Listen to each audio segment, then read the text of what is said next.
മറ്റൊരു വീഡിയോയിലേക്ക് സ്വാഗതം. ഇന്നിവിടെ വിശകലനം ചെയ്യുന്നത് 29/5/1999 ജനിച്ച ഒരാളുടെ ഗ്രഹസ്ഥിതിയാണ്. വിശാഖമാണ് നക്ഷത്രം. വിശാഖം 4-ാം പാദം. ചിങ്ങലഗ്നം. 2 ശൂന്യം, 3 കുജൻ, 4 ചന്ദ്രൻ, 5 ശൂന്യം, 6 കേതു, 7, 8 ഭാവങ്ങൾ ശൂന്യം. 9 ഭാഗ്യസ്ഥാനത്ത് വർഗോത്തമം ചെയ്ത് വ്യാഴം നീചഭംഗ രാജയോഗം കൊടുക്കുന്ന ശനി. 10 വർഗോത്തമം ചെയ്ത സൂര്യൻ, ബുധൻ, ഗുളികൻ. 11 ശുക്രൻ, 12 രാഹു. ഇതാണ് ഇദ്ദേഹത്തിൻ്റെ ഗ്രഹസ്ഥിതി. ജീവിതത്തിൻ്റെ ആദ്യ ഘട്ടങ്ങളിൽ അല്പം ടഫായിട്ട് കാര്യങ്ങൾ നടക്കുകയും പിന്നീട് 99 ചെറിയ പയ്യനാണ്. പിന്നീട് അങ്ങോട്ട് വളരെ പോസിറ്റീവായിട്ട് ശ്രമിച്ചാൽ അതിന് വേണ്ടുന്ന ഇന്ധനം കൂടെ നമ്മൾ സമാഹരിച്ച് മുന്നോട്ട് പോയി കഴിഞ്ഞാൽ വലിയ ഗുണം, നേട്ടം ഒക്കെ ഉണ്ടാക്കാൻ സാധ്യതയുള്ള ഒരാളുടെ ഗ്രഹനില കൂടിയാണിത്. ഒന്ന്, ഇദ്ദേഹത്തിന് നിലവിൽ ജോലിയില്ല. ഇവിടെ 9 വ്യാഴമുണ്ട്, വർഗോത്തമമാണ്. 10 സൂര്യനുണ്ട്, വർഗോത്തമമാണ് എന്ന് പറഞ്ഞാലും നിലവിൽ ഇദ്ദേഹത്തിന് ജോലിയില്ല. ഉണ്ടായിരുന്ന ജോലി നഷ്ടപ്പെടുകയാണ് ചെയ്തത്. എന്തുകൊണ്ടാണത്? പൊതുവേ ലഗ്നാൽ 10 സൂര്യൻ, ബുധൻ, ഗുളികൻ. അവിടെ ഗുളികൻ വളരെ മോശമാണ്. അതായത് നിലവിലുള്ള ജോലിയെ അറുത്തു മാറ്റാൻ അല്ലെങ്കിൽ ഇല്ലാതാക്കാൻ, നശിപ്പിക്കാൻ ഗുളികൻ അവിടെ കൈയും മെയ്യും മറന്ന് ശ്രമിക്കും. ദാറ്റ് മീൻസ് ഗുളികൻ അവിടെ നിശ്ചയമായും പരിഹാരം കണ്ടെത്തിയേ മതിയാകൂ. അത് ചെയ്തു പോവുകയേ നിവൃത്തിയുള്ളൂ. അതല്ല എങ്കിൽ ഗുളികൻ എന്ന് പറഞ്ഞാൽ സ്ഥിരസ്ഥിതിയാണ്, എന്ന് വെച്ചാൽ എപ്പോഴും അവിടെ തന്നെയാണ്. അപ്പോൾ അതിൻ്റേതായിട്ടുള്ള നെഗറ്റീവ്സ് ഗുളികൻ ശ്രമിക്കും. 1. 2, നെഗറ്റീവ്സിന് ഗുളികൻ ശ്രമിക്കും. 2, പ്രസ്തുത ഗുളികൻ 10 നിൽക്കുന്ന ഗുളികൻ 2ലേക്കും 12ലേക്കും ദൃഷ്ടി ചെയ്യും. അപ്പോൾ ഇവിടെ 9 ലഗ്നത്തിലേക്ക് ദൃഷ്ടിയുള്ള വ്യാഴമാണ്. നീചനായിട്ടുള്ള ശനിയോടൊത്ത് വ്യാഴം നിൽക്കുന്നു. വർഗോത്തമം ചെയ്തിട്ടുണ്ട്. എന്നിരുന്നാൽ തന്നെയും വ്യാഴത്തിൻ്റെ പവറിനെ ശനി പിടിക്കും. അതിന് ശേഷമാണ് വ്യാഴം അവിടെ എഫക്റ്റീവായിട്ട് ഗുണം ചെയ്യുക. അവിടേക്ക് ഗുളികൻ്റെ ദൃഷ്ടി വരുന്ന സമയത്ത് അതൊന്നും കൂടെ ഒരു ഇറുക്ക സ്വഭാവം കാണിക്കും. എന്ന് വെച്ചാൽ നമ്മളെ ഒന്ന് കാര്യങ്ങളെ, ജീവിതത്തെ സ്മൂത്തായിട്ടുള്ള അതിൻ്റെ രീതികളെ ടൈറ്റാക്കും. അതിനുശേഷം പതുക്കനെ കൊണ്ട് അത് പോസിറ്റീവായിട്ട് മാറുകയും ചെയ്യും. എന്ന് വെച്ചാൽ ഇവിടെ ശനി നീച ഭംഗ രാജയോഗം കൊടുക്കുന്നു എന്ന് പറഞ്ഞു. ശനി നീചനായി നിൽക്കുന്നു. ശനി നിൽക്കുന്ന രാശിയിൽ ഉച്ചൻ ആകുന്ന ഗ്രഹം സൂര്യൻ ചന്ദ്രാൽ കേന്ദ്രഭാവത്തിൽ നിൽക്കുന്നു. അപ്പോൾ ഇത് വർക്കാവും. പക്ഷേ ഇവിടെ 2 നെഗറ്റീവ് ഉണ്ട്. 1, ശനി നീച ചെയ്തിട്ട് വേണം ഭംഗം ചെയ്ത് രാജയോഗം കൊടുക്കാൻ. 2, ഗുളികൻ്റെ ദൃഷ്ടിയിൽ നിന്നും ഒരു മുക്തി, മോചനം ശനിയുടെ ആർജിക്കുകയും വേണം. അപ്പോൾ അത് നമ്മൾ ഗുളികനെ കൃത്യമായിട്ട് പരിഗണിച്ച് അതിന് വേണ്ടുന്ന പരിഹാരം ചെയ്ത് പോയി കഴിഞ്ഞാൽ ഗുളികൻ്റെ ആക്രമണങ്ങൾ ശമിക്കുകയും ജോലി സംബന്ധമായിട്ടുള്ള ഈ ഓബ്സ്റ്റക്കിൾസ്, തടസ്സമൊക്കെ പുഷ്പം പോലെ മാറുകയും ചെയ്യും. ഒന്നാമത്തെ കാര്യം, ലഗ്നാൽ 10 സൂര്യൻ ബുധൻ വളരെ നല്ലത് തന്നെയാണ്. സൂര്യൻ ബുധൻ കോമ്പിനേഷൻ വളരെ നല്ലതാണ്. വർഗോത്തമം ചെയ്ത സൂര്യനുമാണ്, ശുക്രൻ്റെ ക്ഷേത്രത്തിലാണ് എന്നിരുന്നാൽ കൂടെ. പക്ഷേ ഈ ഗുളികൻ അവിടെ ഒരു ഒബ്സ്റ്റക്കിൾ തന്നെയാണ്, തടസ്സം തന്നെയാണ്. 2,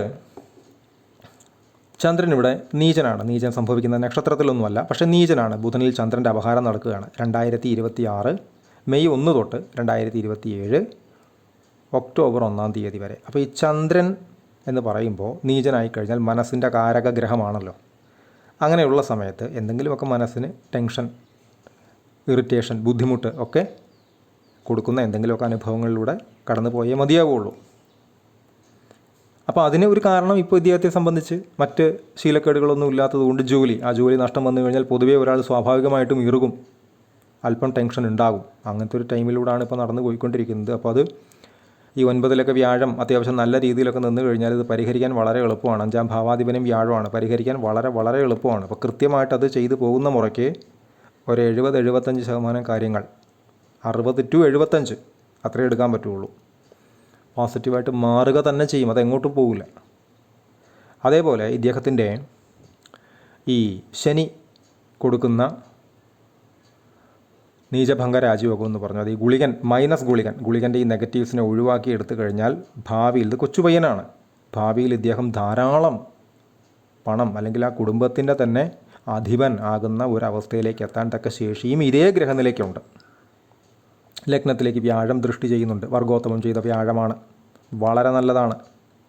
അതേപോലെ തന്നെ 11ലേക്ക് ലാഭസ്ഥാനത്തേക്ക് ശുക്രൻ നിൽക്കുന്ന ഇടത്തേക്ക് ശനിയുടെ ദൃഷ്ടി വരുന്നുണ്ട്, നല്ലതാണ്. പക്ഷേ അവിടെ ഒരു പ്രശ്നമുണ്ട്. ഈ ശുക്രൻ വിവാഹകാരകനായതുകൊണ്ട് അതിലേക്ക് ഗുളികൻ്റെ 2-ാം ദൃഷ്ടിയും രാഹുവിൻ്റെ 12-ാം ദൃഷ്ടിയും ശനിയുടെ 3-ാം ദൃഷ്ടിയും വരുന്ന സമയത്ത് വിവാഹ സംബന്ധമായിട്ടുള്ള ബുദ്ധിമുട്ടുകളെ എക്സ്പെക്റ്റ് ചെയ്യണം. ലാഭസ്ഥാനമാണ്. അപ്പോൾ ലാഭകരമായിട്ടുള്ള പ്രവർത്തനങ്ങൾ നടത്താൻ അത് ഉതകുകയും ചെയ്യും. ഇതിനെ ഈ രീതിയിൽ വേണം എടുക്കാനായിട്ട്. അതേപോലെ തന്നെ ഈ 9-ലൊക്കെ വ്യാഴം നിന്ന് കഴിഞ്ഞാൽ പൊതുവേ നല്ല ഫലം തന്നെയാണ്. അതിനൊരു സമയമാകുന്നതേ ഉള്ളൂ. ടെൻഷൻ അടിക്കേണ്ടുന്ന ആവശ്യമൊന്നുമില്ല. അനാവശ്യമായിട്ട് ടെൻഷൻ അടിച്ചാൽ ഉള്ള ആത്മവിശ്വാസം കൂടെ നഷ്ടപ്പെടും എന്നല്ലാതെ പ്രത്യേകിച്ച് ഗുണമൊന്നുമില്ല. അപ്പോൾ ടെൻഷൻ അടിക്കാതിരിക്കുക. അതേപോലെ തന്നെ വേണ്ടുന്ന പരിഹാരങ്ങൾ കൃത്യമായിട്ട് ചെയ്ത് പോവുക. നീചപങ്ക രാജയോഗം എന്ന് പറഞ്ഞു കഴിഞ്ഞാൽ തന്നെ അതുള്ള ആളുകൾക്കൊക്കെ ആദ്യം വളരെ മോശമായി കാര്യങ്ങൾ വരികയും ഇങ്ങനെ അറ്റത്തെത്തുകയും അവിടുന്ന് ഒരു ഫിനിക്സ് പക്ഷിയെ പോലെ ഉയർത്തെഴുന്നേറ്റ് എല്ലാം വെട്ടിപ്പിടിക്കുന്ന ഒരു സ്വഭാവം ധാരാളം ആളുകൾക്ക് കാണാൻ പറ്റും. പക്ഷേ ഈ ഗുളികനൊക്കെ നിന്ന് കഴിഞ്ഞാൽ അതിന് ചെറിയ തടസ്സം വരും. അതിനെ കൃത്യമായിട്ട് ഒഴിവാക്കുക. അതിന് വേണ്ടുന്ന പരിഹാരം കൃത്യമായിട്ട് ചെയ്തു കഴിഞ്ഞാൽ ഒരു 75-80% ഗുളികൻ്റെ ആക്രമണങ്ങളെ പിടിച്ചു നിർത്തി മാറ്റാൻ പറ്റും. ഇദ്ദേഹത്തിൻ്റെ ദശകൾ എടുത്തു കഴിഞ്ഞാൽ വിശാഖമാണ് നക്ഷത്രം, വ്യാഴദശയിൽ ജനിച്ചു. 2000 വരെ വ്യാഴം, 99-ൽ ജനിച്ചു. 2000 വരെ വ്യാഴം എന്ന് പറയുമ്പോൾ ജന്മശിഷ്ടം കുറച്ച് മാസങ്ങൾ മാത്രമാണ് കിട്ടിയത്. ഇവിടെയാണ് ജനിച്ച സമയത്തിൻ്റെ പ്രാധാന്യം. അതേപോലെ ശനിദശ, അതിനുശേഷം 2019 വരെ, ശേഷം ബുധൻ 2036 വരെ, ശേഷം കേതു 7 കൊല്ലം 2043 വരെ, ശേഷം ശുക്രൻ 2063 വരെ, ശേഷം സൂര്യൻ, ചന്ദ്രൻ, കുജൻ, രാഹു എന്നീ ക്രമത്തിലാണ് ഇദ്ദേഹത്തിൻ്റെ ദശകൾ കടന്നു പോവുക. അതിൽ തന്നെ നേരത്തെ പറഞ്ഞു ബുധനിൽ ചന്ദ്രനാണ്. ചന്ദ്രൻ ഇവിടെ നീചനാണ്. അപ്പോൾ ഇവിടെ ശ്രദ്ധിക്കേണ്ടുന്ന ഒരു കാര്യം, ഈ ടെൻഷൻ ക്രിയേറ്റ് ചെയ്യാൻ ചന്ദ്രൻ ഇവിടെ മാക്സിമം ജോലികൾ ചെയ്യും.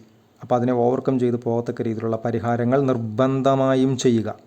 അവനവൻ്റെ കോട്ട അവനവൻ സുരക്ഷിതമായിട്ട് കാക്കുക. ആ ജോലി ഇവിടെ കൃത്യമായിട്ട് ചെയ്തേ മതിയാകും. നല്ല ഗ്രഹനില തന്നെയാണിത്. ഇത് ഉയരുകയും ചെയ്യും.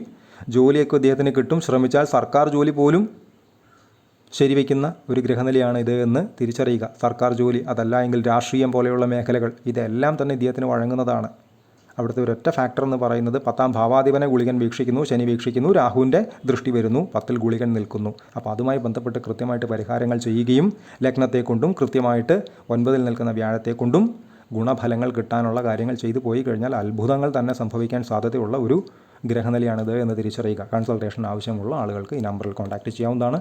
കോൺടാക്ട് ഡീറ്റെയിൽസ് ഡിസ്ക്രിപ്ഷനിൽ കൊടുത്തിട്ടുണ്ട്. ഇത്തരം വീഡിയോസ് ഇനിയും തുടരും. നന്ദി.